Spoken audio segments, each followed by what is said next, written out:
Welcome to Kenton Teaches. Enjoy the video. Start by gathering and prepping ingredients for the moringa soup. Use 2 cups fresh moringa leaves or 1 cup dried leaves, washed and chopped, to ensure clean greens.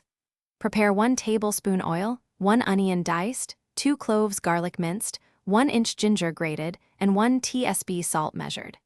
Measure 4 cups vegetable or chicken stock and keep 1 cup reserved for blending so you can adjust thickness. Have 1 potato peeled and diced if using for body, and set aside any garnishes like lemon wedges or toasted peanuts. Heat 1 tablespoon oil in a medium pot over medium heat and add aromatics to build the broth.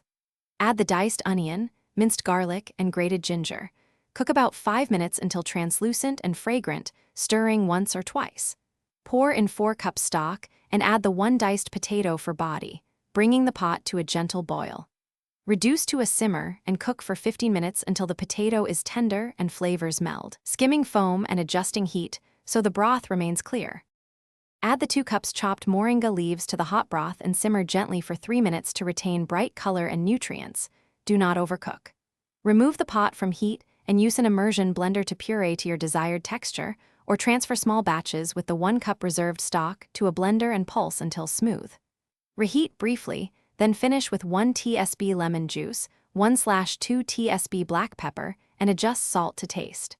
Serve hot. Garnish with toasted peanuts or a drizzle of oil, and refrigerate leftovers up to 3 days. Thanks for watching. Please subscribe if this video was helpful.